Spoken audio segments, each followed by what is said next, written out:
Awesome. Welcome, everyone. So where we're going to be picking up, we're going to be starting on page XXIX. So if you need to find it, which is a tricky one, if you go to page 1 of the book and you flip back one page and flip back another page, that'll take you to XXIX. But just because we have some people that are new and really looking for a deep dive into step 1, I hit the wrong button. I was trying to let people in and I hit buttons. Oh, everyone's running late. Let's let I them in.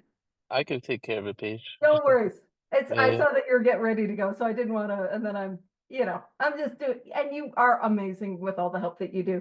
So let's go just to do a very, very quick review of the alcoholic cycle, or the addict cycle, or the codependent cycle, or the compulsive cycle as it relates to food. So let's just really, or whatever brings you to this all-inclusive study. Let's go to the bottom of page XXVIII and just do a quick review of the cycle. And while we do that, I'm just going to do share screen and just gonna cover it very, very, very quickly. And so on page XXVIII, it says men and women drink essentially because they like the effect produced by alcohol. Cross out men and women, write alcoholics, write addicts, write whatever brings you to the study. And you see what I am after is I as an alcoholic, I'm not drinking for the sociality. You know what I mean? Before that we started the recording, I was joking like, oh yeah, I was a social crackhead. We were all hiding in the same bathroom. It was real social. But the reason I was drinking, the reason I was using, the reason I was after relief. I was after that ease and comfort. And it goes on to describe the sensation is so elusive that while they admit it is injurious, they cannot after time differentiate the true from the false. And you can make a little note that that is our mental obsession. That is the obsession of the mind. And that is the thought that I have when I am as sober as I am today, but my illness is untreated. This time will be different. Nobody will ever know. I'll just go out for 3 drinks. My problem is crack, but I can drink like a lady. Or my problem is alcohol, but I can smoke crack like a lady, you know? And so that is the mental obsession. To them, their alcoholic life seems the only normal when they are restless, irritable, discontented. And that is our spiritual malady. That spiritual malady. Yes, absolutely. I can send that, and after I'm done doing a quick review, I'll also put the image of the cycle in the chat. And if anyone wants a physical copy of it, don't you worry. I will mail you some. I will mail you some Hey, pictures. Yes. Paige, can you make Howard a host or co-host? Oh, yes, I Thank you. absolutely can. I had every Thank intention you. to do that, and then I forgot. Just like I forgot the consequences of drinking. Every time I said I'm never going to do it again. I'd be filled with that pain and that suffering and humiliation, but I would have that insane thought that tells me this time will be different. This time I don't need to make Howard co-host. Do you know what I mean? And so when we talk about the restless, irritable discontent, what we're talking about is the way that I feel when I am sober. When I am sober and not connected with a power greater than myself, I feel restless, irritable, discontented. And it says, unless they can again experience a sense of ease and comfort, which comes at once by taking a few drinks which they see others taking with impunity. That's those normal jerks who do that thing where it's like, honey, sweetie, I'm going to have 3 drinks. I'll be home by 9. And do you know what they do? It's wild. They have 3 drinks and they're home by 9 and their pants are dry. It's wild. I can't relate. And so it says after they have succumbed to the desire again, as so many do, and that is to take that first drink. They pass through the well-known stages of a spree, and a spree is any length of time that I'm drinking, I'm engaging in this addictive behavior. And at some point, the spree comes to an end, and I come to filled with remorse and regret and shame, and that fuels me to say, that is it, I'm never going to do it again. And we see that this is a cycle. And what can be really helpful is to see What's my experience? Do I know what it's like to come to the morning after filled with that guilt and shame and remorse and self-hatred? And can I remember a time and times in my life where I have said, I'm never going to do it again? Times in my life where I have said, I promise I'm not going to do it. I don't want to drink. I don't want to use. Where I've gone to AA or I've gone to CA or I've gone to rehab or I've gone to detox or I've seen a doctor or seen a psychiatrist or I got out of jail and I said, I'm never going to do it again.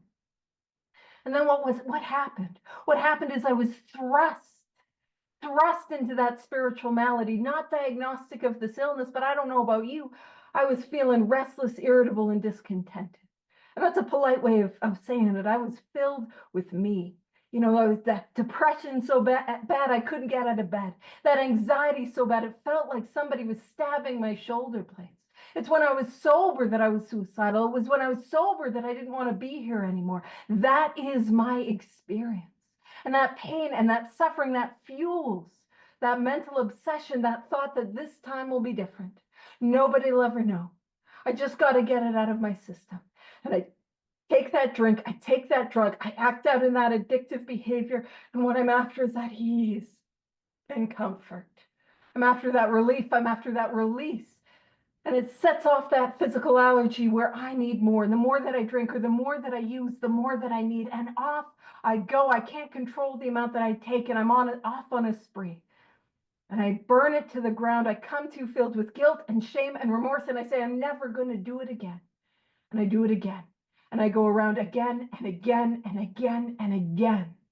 Has that been my experience? And I don't know about you, but the longer I'm on this cycle, for me, those periods of sobriety seem to get a little shorter, and those sprees tend to get a little longer. And when I can put myself in the cycle, and when I can match my experience with the cycle time in my life where I've said I'm never going to do it again, only to do it again, and I dive back in to the first drink despite knowing that it'll ruin my life if that's me, man, I've got this illness. I've got this illness. I've got alcoholism, or I've got addiction, or I've got whatever manifestation brings me to this study. And if I can see myself in the cycle, I see that it is hopeless. I see my step one proposition, and my step one proposition is that I will drink again. I have to stay sober. I need to stay sober. I want to stay sober, but it is a cycle. I will drink again, or I will use again, or I will gamble again, or I will get back with my ex again, or somebody new that's just like my ex. You know what I mean? Whatever brings you to this study. And so how do we get off this cycle?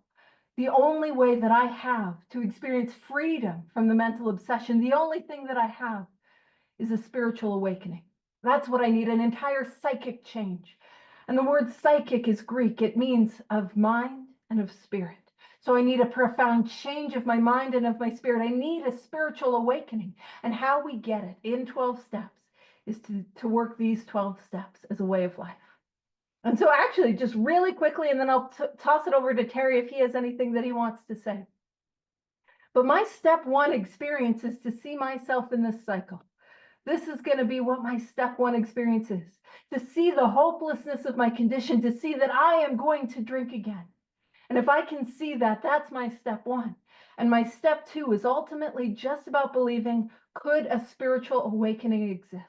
Could the light that I see in the eyes of Terry, the hope and the message that he carries, the thing that happened to Terry, could that happen to me? Can I believe that that is possible? Can I believe that somebody like Howard, because we won't believe somebody like me, has better things to do than to show up at this big book study and help out? You know what I mean? That he could have some hobbies and, he could go find some candy corn and stuff. Like he could be doing some stuff. Like, can I believe that? And that's all that I need as a place to start for step two. And the third step is very simply a decision. A decision to work these 12 steps as a way of life, like my life depends on it, because it does. And so we can kind of see that's what we're talking about here. So what I will do is I will stop the share and just ask Terry if he wants to say anything for review. Pew pew. Yeah, pew pew. Yeah, I mean, I like what you're saying, and like this beginning of this spiritual experience, and how do I know if I have it, or how do I, what's it all about? And she basically kind of summed it's a personality change. And the beginning of it started for me by coming on to a Zoom meeting at 9 or 8 o'clock on a Friday night and reading a book out loud. You know, like who goes to a meeting and reads a book together at 8 o'clock on a Friday? That is called a spiritual experience. I'm doing something that I not normally typically would do. I know I can't stop getting high. I know I can't stop drinking. I know I can't stop gambling or sex or whatever it is. I need help. I don't know what to do, so I'm going to go somewhere because I can't do this anymore. Right? You know, that's your beginning of your spiritual experience, your beginning of your step two experience. Step one and two are just experiential. This is, and so welcome. If you are new here, I know we have a couple of people here new. Welcome, welcome home. And Paige, what page do we leave off on? So we Was are it on X? Yeah. XXIX and men have cried out. Yeah, X. Yeah, I don't even know which page it is. All good. And if you want, if that's all you wanted to say for review, Yeah. I can read it and then and give you a chance to find it. Yeah, I got it. Oh, Yeah, you got it. we're good. Men have Uh, cried out, right? Absolutely. So Absolutely. men have cried out to me in sincere and despairing appeal. Despairing means hopeless, right? So, doctor, I cannot go on like this. I have everything to live for. I must stop, but I can't fucking stop. That's what it used to say. Oh, sorry. Just want, just wanted to cheer you guys up a little bit. We're reading a book on a Friday night. Why not, right? You must help me. Faced with this problem, that's a statement. Turn into a question. Yet again, if you're new here, if you've never been here, what I personally like to do, there's so many different ways to take people through the work, and so many different styles to take people through the work. There's so many different ways to read this big book, to study this big book. What I love to do, and part of that style, is to take statements and turn them into questions and ask myself, have I been faced with that problem above where I felt despairing, where I said, I remember sitting in front of a doctor saying, yo, I cannot stop. I need help, right? And can you help me, right? And I remember that doctor saying, well, maybe you consider rehab. No, no. Like I've had that experience where I've been hopeless, but to the point where I was like, you know what? I'm desperate now. I need a way out. I need help. I don't know what to do. So I'm going to go join this 8 o'clock meeting on a Friday night where they read a book out loud and we're all in a circle talking about it because I don't know what to do. Right. I've had that experience. Have I been faced with that experience, faced with that problem? Yes, I have. So if a doctor is honest with himself, oh, I love this, he must sometimes feel his own inadequacy. Although the doctor gives all that is in him, it often is not enough. One feels that something more than human power is needed to produce the essential psychic change. So here we go. Here's another repeat. I said this before. Good writers don't repeat himself. He just repeated himself. He said psychic change twice right above that. He's saying it again here, right? And he's saying another repeat. That's something more than human power, something more than a doctor's power, something more than your family's power, something more than your job's power, right? Something is needed to produce this spiritual experience or this personality change. Through the aggregate of our recoveries resulting in psychiatric effort considerable, we physicians, he's talking on behalf of doctors, we doctors must admit we have made little impression upon the problem as a whole. Many types do not respond to the ordinary psychological approach. Now, I have tried multiple ways to get sober. I mean, I've gone to therapists, psychologists, psychiatrists. I like the psychiatrists because they prescribe drugs, right? Those are the people I like to do. But I've gone to all these people, and what was the number one thing that I've done to these people? Well, number one thing that I talked about was being dishonest to them. They didn't have any pull with me. They didn't have any depth with me. They didn't crack this armor that I had around my spirit or around my soul. They didn't have that it factor, this miracle of identification factor, right? This factor that could pull me into interest, where I would buy a bag of cocaine down in Fordham Road, about 20 minutes from here, and I'm driving back, and I'm sniffing half of it on the way up. I'm like, oh snap, I only got half. I got to go back. And then I go back, and I do that back and forth, back and forth, back and forth. Or I go to the liquor, or I go to the bar saying, you know, I just need a drink. I just need a drink, man. I just need that ease and comfort. And then I take a drink, and then I take another drink, and I get accidentally drunk. And then the drink takes me somewhere. Like, what happened there? Like, that's why we're storytellers here. That's why we tell our testimonies here. But now looking back at this doctor, talk about humility. This is the little doctor who loved drunks. He's going to repeat himself over and over again. And his opinion is basically, we doctors don't know what to do with you guys.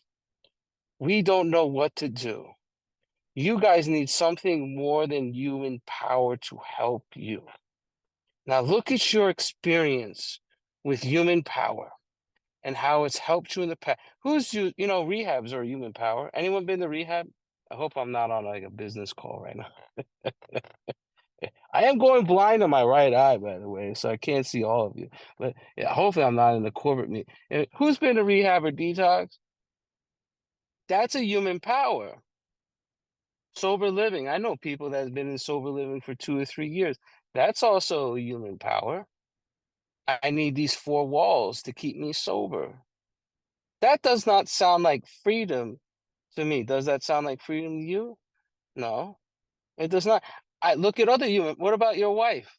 What about your husband? Oh, I love this. I'm doing it for my kids. Anyone said that? Anyone said that?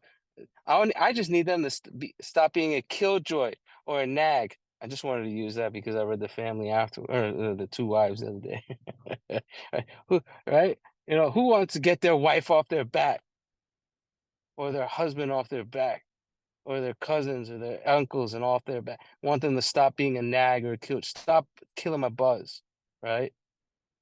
Has that helped you stay sober? Probably for like maybe 30 to 45 minutes. That's been my experience. Look at the human powers in your life and has it worked? In my experience, being completely hopeless, I've tried everything else but a power greater than myself. And you began that journey by just signing on here. So, I know Becca's new here. Welcome. Welcome home. Yeah, keep coming back, but most importantly, stay. Hang out with us. Do what we do. This is Becca, it's not a program for people who want it. It's not even a program for people who need it. It's a program for people who do it. You do the work, some type of power in your life, whatever you want to call it, great pumpkin, or the great sky, or whatever you want to call it, will work on you. Back over to you, Paige. Pew, pew, pew, pew, pew. Peo, peo. That's in Spanish. It's peo, peo, peo. I love he's got it. He's not just bilingual, trilingual with the pew pew pews. And I love that you were talking about like many types do not respond to the ordinary psychological approach. And you brought up all these ordinary psychological approaches. And exactly that, if I can ask myself, have I tried all these methods that Terry mentioned, what that means is that I probably am an alcoholic or an addict or whatever brings you to the study of the hopeless variety. If what I have tried has not worked, because listen, let's be quite frank. The 12-step fellowships are the last places any of us try. Do you know what I mean? Like it's the last house on the block. I want to try everything first. And then what's the very last thing we try is the 12 steps within the 12-step fellowship. You know what I mean?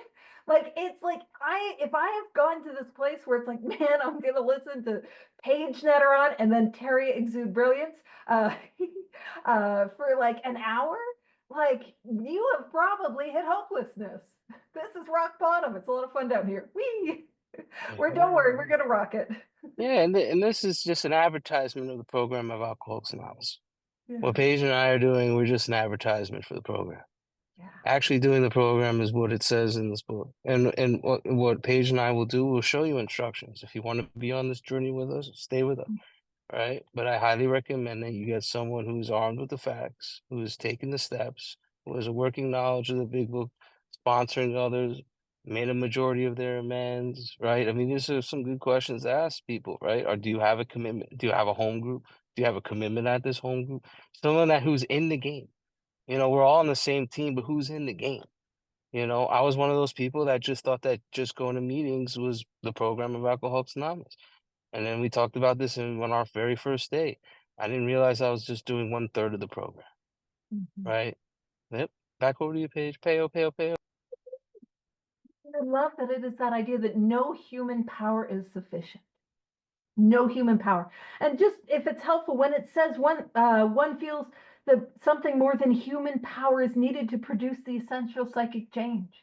So it doesn't, like Terry was saying, it doesn't matter how great the meeting is, how great my sponsor is, I've got to take the actions. And the actions that I need to take are the 12 steps as outlined in this book, and then aggregate.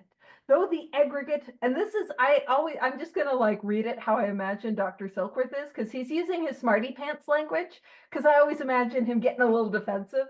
He's like, hold on, doctors are helping. You know, that's the vision. So it's like, though the aggregate of recoveries resulting from psychiatric effort is considerable. It's like, what the heck does that mean? So an aggregate is a collection, and he's like saying, though we're helping some people, and we can't help those hopeless drunks. All right, next paragraph. Did you want to read it? Do you want me to read it? Pew pew. Yeah, I could go. So I do not hold with those who believe alcoholism is entirely a problem of mental control. I've had many men and women who had, for example, worked a period of months on the sum problem or a business deal which was to be settled on a certain date favorably to them. They took a drink or a drug, or if you're in SLLA, you snort people, right? A day or so prior to that date, this phenomenon of craving at once became paramount to all, that's my favorite word in the big book, the word all other interests, so that the important appointment was not met.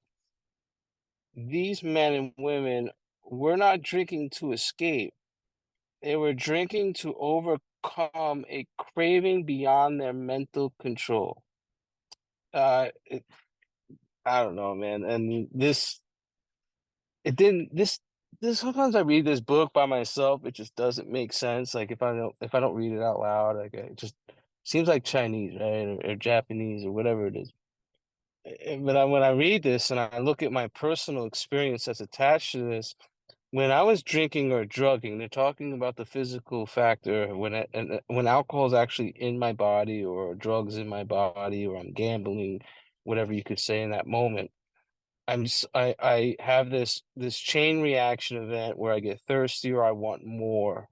And I'm not drinking to escape. I'm drinking to overcome a craving that's so powerful, it's beyond my mental control.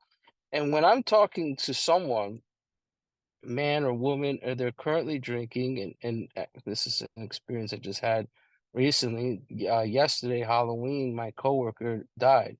He was a drinker. He was an alcoholic. He was 34 years old. He had a 12-year-old and a 16-year-old, and he passed away in his car. We worked overnight. We slept for an hour in our car, and he didn't wake up. He was dead. And yeah, so I thought about approaching him, and I could see that he was suffering, you know, and but I don't. There was a thought, an intuitive sense that came into me saying he ain't done. You know, imagine someone coming up to you when you're actively drinking and drugging and telling you to stop drinking, you're gonna die, and they ain't hear that. Like, I'm not hearing that. It's like Charlie Brown's principle. Wah, wah, wah, wah. Like, I'm not hearing what you're saying to me. Like, I know that you care for, or who gets angry, who gets touchy when someone tells you you're an alcohol. I knew in that moment not to approach him because I understood he was currently drinking and he currently wasn't done. What I could have done, I don't know. That's, you know, he's no longer here with us. This is the deal with alcoholism, everyone, and drug addiction. This shit is real. And it says on our next page, next paragraph, there are many situations arise out of this phenomenon: craving, currently drinking, can't stop, which which men and women make the supreme sacrifice rather than continue. I would rather commit suicide rather than fight this. And fighting this is listening to you, or doing these actions that tells me to do in the big book. Like I'm fighting. Right. And it talks about later in our big book that we cease fighting anything or anyone, including alcohol. I mean, this stuff is a real gig. I mean, thinking about this, when I'm currently in the grip of alcoholism, when I got that grill on my back, I'm not drinking to escape. I'm drinking to overcome it, a craving that's beyond my mental control. I can't stop, and it progresses. And if you're a potential alcoholic or a real wherever you are in your spectrum, you could be a very high bottom drunk. Like, damn, you got messed up. You got a DUI, like then you got another DUI, and then like, you know what? I mean, I have somewhat of a problem. I start drinking in the morning, but you haven't lost everything worthwhile in life. And but you haven't gone to the point where you could stop. You're not suffering from the DTs and all that. It progresses, everybody. It gets worse and worse and worse and worse. I'm not overcoming I'm not trying to escape this anymore. I'm trying to overcome a craving beyond my mental control. I started to suffer DTs and started to suffer from the shakes at the very end of my drink. I mean, I was very good at controlling my alcoholism for a long time. I was under the perception I was under control of my alcoholism for a very long time. I was under a delusion, a false psychotic belief system, and that I was under this opportunity where I thought I was in control of managing it because I didn't think of all the consequences that happened to it. But my experience happened when I lost all control. It's going to talk about that on page 21 of our big book. What point in my career? I love that when on page 21 it says drinking career. Who made a career out of drinking and drugging? Raise your hand. I made a good career out of that, a 20-year career, right? Didn't end so great, right? But look at where you are in your career, and how far did you go with that phenomenon craving? Now you might be a high bottom drunk, skeptical, and stuff like that, but my job and Paige's job is to plant some seeds in you. So that potentially, you know what? When I take a drink, yeah, I do get thirstier. Every time I drank tequila, Paige, for some odd reason, I wanted more. Like the thought about escaping life is long gone. Now I'm continuously drinking to satisfy a craving that's beyond my mental control, right? Who's had that experience? I mean, I've had that experience. Now, I recommend that all of you to read these pages, and if it seems like Chinese to you, ask yourself what these paragraphs or these sentences mean to you personally. Look at your own experience with these. Is this a book of mirrors? Am I looking at myself? And I mean, it says they took a drink a day or so prior to that meeting. They didn't make it. I remember I took a drink 7 hours prior to a wedding, and I ended up in New Jersey. I was supposed to be at a wedding, and Paige, I didn't make it to the wedding because I called my wife and I was begging for change at the GWB at Fort Lee because I couldn't make it back over. This is before Easy Pass, everybody. Damn, I'm getting old, Paige. I'm going blind in my right eye. I don't know what's what in order. I can't go through with it, right? I mean, I think I told my wife, Paige, that I got hit by a car and that I couldn't make it, and I had to go to the doctor in that area, and I ended up being there late. I mean, think about the things that I was doing to satisfy this craving that was beyond my mental control. Look at your own experience with it. Is this me? Back over to you, Paige. Payo, payo, payo. Pew, pew, Pew, pew. pew, pew. Absolutely. And I love that what we're talking about is like, okay, did I have an experience like Terry? And I know where Fort Lee is. It's just across the Hudson. My my New York area geography was getting better. Uh, but did I have an experience like that? Have I had an experience where if I did not drink or if I did not get blackout drunk, the charges would be dismissed. I would get my kids back. I would get the job. Do you know what I mean? Did I have any experience like that? Where if all I needed to do was just not either drink or get blackout drunk, and a day or so beforehand, people who do not have the allergy can take a drink a day or so beforehand. Do you know what I'm saying? Have I had any experiences where if all I did was just not drink or just not get blackout drunk, that everything was going to be okay? And do I have that experience that I took that drink or took that drug and I burnt it to the ground again and again? Has that been my experience? And because that's what we're talking about, that allergy. And Terry was talking about it's like getting thirstier. He drinks tequila, he gets thirstier, right? And listen, I will tell you that is my experience with anything mild, mind altering. You give me a little buzz, and off I go, you know. And it's that thing where I take one and it demands a second. And that second insists on four. And that fourth will not relent until I've had eight. And my eighth one is screaming at me that I need 16. You know, I cannot control the amount that I take every single time. And I love that Terry was talking about that next paragraph where it talks about suicide. The consequences of my alcoholism, the consequences of my addiction, the consequences of my inability to control the amount that I take lead me into a position where I want to kill myself. And talks about where people do. This is a fatal illness. Fatal illness. And I always want to point something out. If you're here today, and suicide feels like an option for you, what I want you to know is that that is not a solution. You don't have a solution for addiction, for alcoholism, for whatever brings you here. Suicide is not a solution, but here in 12 step, what we have is there is a solution. We're going to talk about it in the chapter. There is a solution. There is a solution for the way that you're feeling, for what you're going through now, for that sense of hopelessness, for the mess that is piling up and you don't know how you're going to get through it. The fight is over. But what I need to do is I need to take a course of action that, let's be frank, does not look appealing. And I need to dive in and grab a hold of these actions I don't like, that I don't think will help, that sound counterintuitive to my base instincts. I grab a hold of those and I take these actions and I will get well. And I promise you, if you take these actions with everything that you've got, there will be a change that will happen to you. And so if you're here today and suicide feels like an option, and suicide feels like a real option, or not even a real option, just that nagging voice in the back of your head, it gets bad enough, I don't have to be here anymore. What I want you to know is there's a solution. Yeah. And also, and I think just as important, it does not take long to get well. I'm a broken record on this. It does not take long to recover. It does not take long to have a spiritual awakening. It does not take long to go from that place of hopelessness to that place of hope.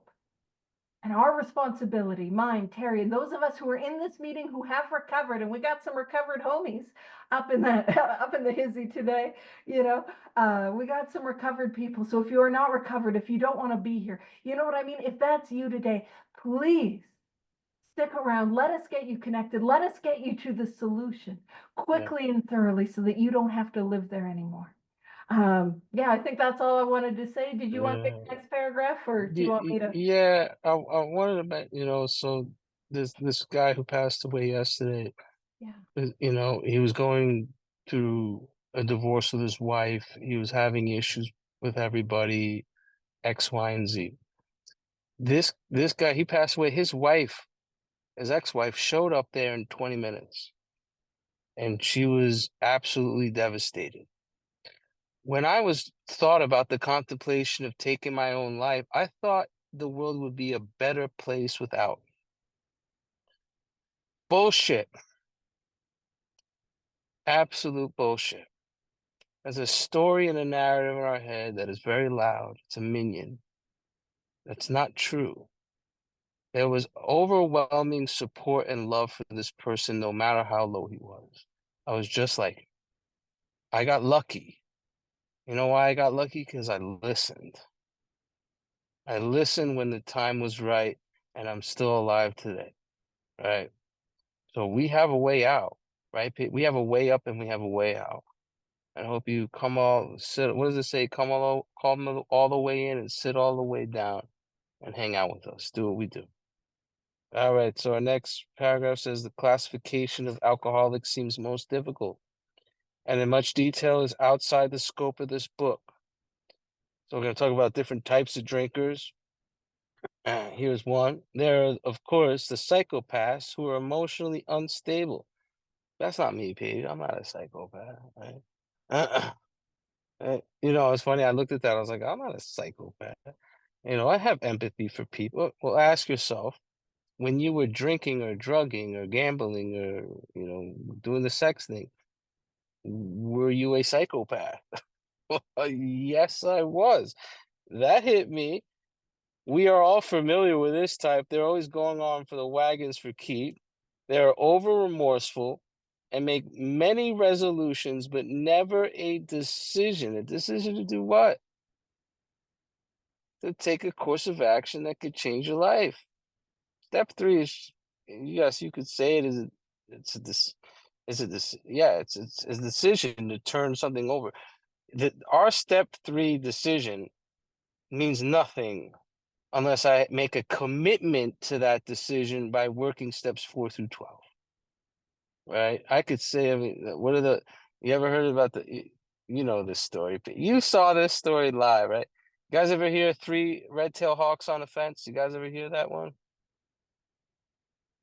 Okay, good. 'Cause Better than promise. Howard, Promise. I don't think Howard heard it, right? I was tired of the three frogs on a log. I was just tired of that one. Yeah. Yeah, I was tired of that story. So you got three red-tailed hawks. They're chilling on a fence, right? Two make a decision to launch. I like the word launch because I got that from the book. Launch out into the sky. How many red-tailed hawks launched out into the sky? Who wants to take a guess? Laura, how many did? You said two, three, zero, zero. They all made a decision, but they didn't make a commitment to that decision to go launch, right? Everybody here, I hope you make a commitment to launch into this course of vigorous action, because these are a set of principles and a series of actions or a process or whatever you want to call it that will transform your life and will produce an entire psychic change to the point where you will have mental control over a drink that's put in front of you. And it ain't coming from you, it's coming from a power in working in and through you. The whole process of the steps is to beat the crap out of the ego to the point where God bursts out of you. God's within you. He's always been there. If you're new here, where's the best place for God to hide from an alcoholic or addict? Inside an alcoholic and addict's heart. We ain't gonna look there. You know that little voice deep down inside of you that says stop at a stop sign instead of blowing right through it when it's 3 o'clock in the morning and there's no one on the road, right? You know that sense, that belly barometer, like, yeah, I should go there. Yeah, it's like a whisper. It's an intuitive sense, a love muscle, spiritual muscle. It's in all of us. And look at a 2-year-old kid. They're not thinking about money, property, or prestige. They have a constant connection with power greater than themselves. What we're doing is making a decision to go back home. And because of this, we get rocketed into the fourth dimension of existence, or whatever you want to call it. We are living life with a new pair of glasses, having an entire soul change or psychic change, whatever you want to call it. And we're not thinking about drinking. What is that? What is that but of a miracle of healing? Back over to you, Paige. Pew, pew, pew, pew. Ooh, yeah, we just dived into so Dr. Silkworth, and I love how he tees up this paragraph because he's like to classify alcoholics, to put them into various types. That's too much, and it's not really the purpose of this book. And then he goes and does it anyways, which I love. And like Terry was saying, psychopath. I see the word psychopath, and I think like a true crime documentary, you know what I mean? Some of you guys are listening to those to fall asleep and then wondering why you're not having good sleeps. No, there's no judgment. Uh, I'm just glad you're here. But you know what I mean? I think psychopath, and it is true. It is true that like, man, I hurt people in ways that I never wanted to hurt people. because of my drinking. It is true. And my drug use and my, all my things. I really, really hurt people. And that's not who I am. Do you know what I mean? But I am fun at parties. And I happen to have a dictionary from the 1930s, not the unofficial one that all the cool kids have, because I'm not a cool kid. I don't have the cool kid dictionary. And then I have this medical dictionary from the 1930s. And I looked up psychopath. And psychopathy in the 1930s just meant mental disease. Somebody who in modern times might be, they're struggling with mental illness. And then a psychopath was a person, so psychopathy, mental disease. Psychopath was a person affected by psychoneurosis. Goodness gracious, that clears it all up, right? Ah, yes, affected by psychoneurosis. And some of you are like, yeah, that Paige, you. So you get away from me with your psychoneurosis. And so, what is psychoneurosis? And it is a functional disorder of the mind and nerves. So, what they're saying is somebody that is mentally ill. And the crux of, or the thrust of what we're looking at for type 1 is very simply somebody who is, I'm gonna quit tomorrow. I'm gonna quit tomorrow. No, I'm gonna quit for New Year's. I promise I'll go to detox. I'll go to rehab. I promise I'm done. I'm not gonna do it. But not following that up with action. Just like Terry was saying. Have I ever been that? Have I ever been that? You won't find me on a true crime documentary because I feel bad if I accidentally kill a bug. I don't even kill mosquitoes, so you won't find me there. I know I'm a weirdo. Howard invited me to do this whole talk with a bunch of like really smart people and then me on the four absolutes. And like, I love this story because it's these like smarty pants people. And then there's me and they're doing their smarty pants things. And I'm talking about the time I saved an ant from the toilet because that's who I am. Yeah, over to you, Terry, on that chipper note. Oh man, I just picture you just saving an ant in a toilet. So good. Was that toilet clean? Yeah, most likely not, I right? didn't, I had not used it, but I will let you know, I wasn't feeling confident in my Okay. ability to scoop it out by hand. I made a little toilet paper, like, I clogged the toilet, by the way. I don't think I mentioned that in my 15-minute share on love, but I had to unclog it after I said Uh, it was great. why shouldn't we laugh, right? We have a cover, right? Oh, I love you, Paige. All right, let's go into type 2. There is a type of man or woman who is unwilling to admit that he cannot take a drink. He plans various ways of drinking. That's a statement. Have you tried to plan various ways of drinking? He changes his brand or his environment. I mean, I tried to move to Florida 1,000 times. It didn't pan out.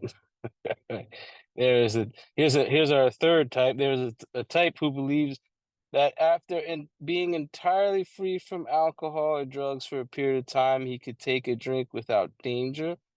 That sounded like me, but maybe. There's the manic depressive type, who is perhaps the least understood and by his friends, in whom a whole chapter could be written. I love this. This is my favorite one. This is the one I agree with, Paige. All the other ones are just they're BS. Then there are types entirely normal in every respect except the effect alcohol and drugs has upon them. Here we go. This is me. They are often able, that's me, intelligent, that's me, Paige, and friendly people, that's me. Oh my God. Now, yet again, thank God for good sponsorship, because I was, like I said, self-delusion, I was driven by it. I asked myself this question when I was drinking, was I able? No. When I was drinking, was I intelligent? I thought I was, but no. When I was drinking, was I friendly? Absolutely not. I was like Jekyll and Hyde, right? And I was like, I feel like he tossed that in there to get us a hook, right? Because I don't see myself in those other areas of my life unless someone who is armed with the facts about themselves and has a working knowledge of this big book can show to me that, yeah, I've changed my brand environment. Yeah, I've been manic depressive. I mean, shit, I had restless leg syndrome and I had panic disorder when I came in here. Oh, right? Like I didn't see it. because I'm sober. I feel fine. It's been 5 days since I last drank, right? Like I'm feeling good. I feel this and that. I don't see that. But if I look at that and I make an honest assessment of that, no, I was not able. I was not intelligent. I was not a friendly cat when I was drinking. Remember, we're talking about the effects of alcohol and drugs that are in our system. We're talking about the body here, right? Uh, yeah, Paige, over to you. You got your 1930s book out, all Yeah, right? Your medical book out? yeah, I was looking up a thing because Howard sent a thing and I wanted to look up a word. Don't worry about it. Normal things are happening. Whoop, put a little bookmark. Alrighty. So and so as Terry's breaking down those type two, right? A man who's unwilling to admit he cannot take a drink. I'm fighting that idea that I have this allergy, right? Have I ever been that person that fights that idea? That have I ever swapped substances, swapped behaviors? Has that ever been me? And then have I tried, different drinks, drinking with different people? Have I tried switching substances? Have I tried the good old geographic so I could drink like a lady? I will tell you, I cannot drink like a lady in Lethbridge. I just smoked a lot of crack. Uh, and it was windy. That is an Alberta joke, and I don't know if we have anyone here from Alberta, so I don't think that one's going to land.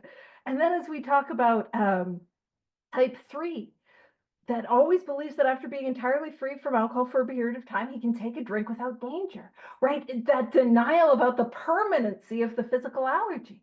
And I mean, that's a hallmark of this thing. Have I ever thought after 30 days, 60 days, 90 days, 1 year, 3 year, 5 years, this time will be different? Have I ever thought that? Have I ever felt that? Was I convinced of that?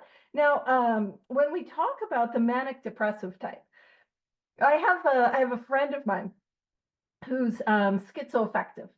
And what that means is they have schizophrenia and bipolar.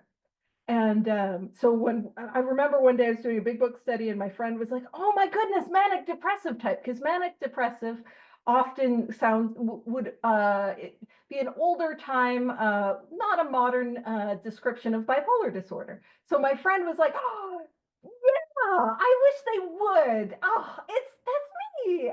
They should have written a whole chapter about me." Now I want to point out that this was my best friend, and I wouldn't do this to anyone else. And I was like, "Dude, you got a whole book, and you want your own little extra special chapter, my guy, my homie." Uh, that friend is still alive. I realize I'm talking about that person as if they're one of the co-founders. They're not, because that's how I talk about Bill and everyone. Um, but when we look at manic depressive, we can look at like, hey, do I have some of those like outside struggles? Do I have some diagnosis like that? Also, when we look at manic depressive, can I relate to that idea of having wild swings of emotion? Does that sound like me? Now, because I'm fun at parties, I looked up, I couldn't find manic depressive in the dictionary or in the medical dictionary. But I was able to find mania. And the first description of mania was violent insanity, intense excitement, or an excessive or unreasonable desire. Does that sound a little familiar when when I'm drinking? Now, then it said in my medical dictionary, it said mania was a violent insanity with wild excitement. But it went on to then describe as a subsection of mania. So we got our own special section, you guys, that said mania alcoholic. Here we go. That's us, which was insanity from misuse of alcohol. And then not only did we have insanity for misuse of alcohol, but they had mania a potu. So mania and then an A with a little doohickey. That's what they're called in grammar. It's a doohickey, a little doohickey on a little hat. They was wearing a little hat. A potu, Potu, which is delirium tremens. Can I relate to any of that? And it's so funny. Terry's like, "I'm type 5. I have never been type 5. God has entered into my life. In the sense of like I've had a rigorous application of the 12 steps in my life. I am, free. from the obsession to drink, I still don't think I'm type 5. I would not consider myself intelligent, able, and friendly. I'm like, no, I'm a weirdo. Pew, pew. But I think you're exactly right, Terry, that this was a hook, that this is for all those people that are like, no, that are in that denial, that are in the no, I'm different, I'm not like you, that are in that place. You know what I'm saying? And just trying to what I love about this probably possibly being a hook is it is another example of the book meeting me where I'm at. The book meeting me in my imperfection, the book meeting me in my denial, the book meeting me in my resistance, and going to take me where I need to go. It's going to hook me in. Now, the thing that I was going to look up, because Howard mentioned that before the first printing, they had a 6 type that was eliminated. It was taken out of the book. And as I read this type 6, you're going to see why it was probably taken out. And I'm just going to start with no, none of you are type 6. No, you're all type 5 in my heart, but you're not type 6, does not apply to you. No. So type 6. Then there are those who are never properly adjusted to life, who are so-called neurotics. The prognosis of this type is unfavorable. Now, I will say, I really innately resonate with type 6. I'm like, oh, maladjusted to life, that's me. Unfavorable prognosis. Look at me over here, but it's not you. Not you guys. You guys are delightful. And I was going to look up now. Howard put a definition of neurotic in the chat, and I'm just seeing if I can find it really quickly. And I cannot, but I found neuroblastis, which we're not going to read that definition. So, but essentially, neurotic would be tied to mental illness. So, can I relate to any of those? Can I relate to any of them? Is this me? Can I relate to all of them? Because I find the more we break down and explain it, it's like, oh, girl, I'm most of those. So, over to you, Terry, for the next paragraph. Pew, pew. Yeah, thanks for sharing that. I never even knew that. That's me. I'm the 6th guy type. All right, cool. So all these, including the 6th one, and many others, so there's possibly more, 6, 7, 8, 9, 10. They all have one symptom in common. So regardless of the types, they cannot start drinking without developing the phenomenon of craving. This phenomenon, can't explain it, now you can, which we did earlier, as we have suggested, may be a manifestation of an allergy which differentiates these people and sets them apart as a distinct entity. And there's some parts in the book where I'm reading this, I would like to do a big book bounce around page. I go to what is a distinct entity, and I go to page 21, and I read about this real alcoholic. This separate. So I see, I'm not different from other people. Everybody, I'm different from other drinkers, and it will separate me from a different drinker from pages 20 to 21. So it never has been. It has never been by any true with which we are familiar, permanently eradicated. The only relief for the allergy we have to suggest, so this is the doctor's opinion, is entire abstinence. Can I read the next paragraph, by the way? Yeah, absolutely. Yeah. This immediately precipitates us into a seething culture debate. I just kind of can see them all going into a circle, like debating this shit out. Right? Much has been written pro and con, but among physicians, doctors, the general opinion, doctor's opinion, seems to be that most chronic alcoholics or addicts are doomed. We're screwed. That's what the doctor's opinion, everybody, that we're reading right now is telling us that we're screwed, that we are doomed. I said this before. Don Pritz's definition of doom means I'm walking around a body that won't die, and I'm carrying a mind that won't work, and I'm still breathing. I'm doomed. Sounds pretty freaking depressing so far, right? Like, this has been pretty depressing stuff. Like, I'm reading about me, seeing myself in my experience through a doctor's point of view, but looking at these words and putting them into reflecting back in my past, and I'm like, damn, that was me. So we are looking at the first half of the, is it the first half, the first half of the first half? Is that how you say it? I guess, yeah. We're looking at the powerlessness of your body medically, how we're medically powerless over alcohol with when we take a substance or a drug or a drink, we put it on us. So we're doomed. We're screwed. Like I can't, what does it say? You can't make a cucumber, you can't make a, what does it say? You can't make a cucumber become a pickle again, right? Or some shit like that, Yeah, right? once it's pickled, you can't cucumbs. That's Yeah, not the saying. It's once you're a pickle, you can never be a cucumber again. yeah, That's the saying, but I like to cucumb. the cucumber. Yeah, I like that better too. But why is this so depressing? Why is it so like heartbreaking though, when if you ever first read this, like, damn, that sucks.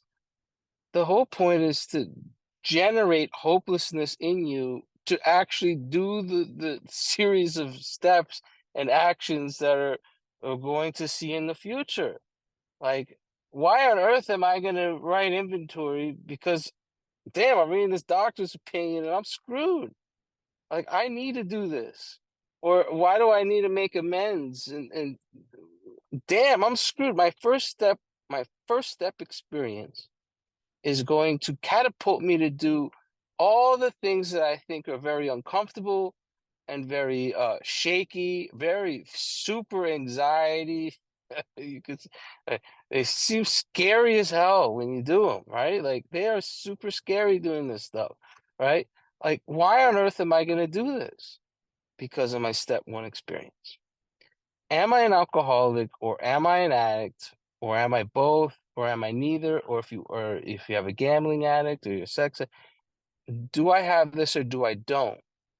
This is all about generating knowledge and making a admission in the first step when we get to page 30, right? It says we learned. This is what it says. It says it on page 30. We learned. It's not me going into an AA meeting with Howard, like, hey, my name's alcoholic. My name's Terry. I'm an alcoholic. Or I'm an alcoholic named Terry. I can't stand when people do that. Like, like I didn't learn it. Learn that I had alcoholism by doing that. I learned it by seeing myself in this big book and looking through my experience like, damn, when I drank, I lost control. Damn, I got this it factor, how I'm medically powerless. So, I mean, I remember I was talking to I had a sponsee who came back. He's still sober today. And I talked about the phenomenon of craving with him. And he was like, yeah, that's not me. Like, that's not, he was very obsession dominant, kind of more. He didn't really see the allergy. And he went to a bar to go drink, and he's at the bar, and he takes a drink, and he's like, "That son of a B, Terry, does not know what the hell he's talking about." This is what this is how he told the story to me. He's like, "That SOB Terry has no idea what he's talking about. I'm not losing control. There's nothing going on here." And then he took another drink, and then he took another drink, and then he took another drink, and then he took another drink, and then he took another drink, and I don't know, forgot how many he said at that point. And he's like looking at the drink, and he's like, "That son of a B Terry was right." Like, whoa, my God, I have this craving, this phenomenon. He learned. He learned through experience, right? This is all an experiential product. Am I the real deal? And if I am, I got to do some work in order to overcome this craving that's beyond my mental control. I overcome the obsession that's beyond my mental control when we get to the obsession part. And we'll talk about the 4 stages of recovery in the next page. It's Fitzhugh Mayo's story and also Hank P's story. We're going to talk about that. So I know it's 9 o'clock. I'll shut up now. Pew pew pew. I'm sorry, Paige. I got excited. Don't be I I sorry at all. it was like me trying to help an ant out of the toilet. I got excited. Sorry How do about you that. not get excited Yeah. helping Aunt out of the toilet? I promise you, that was the best that I had felt about myself in a long time. Pew pew.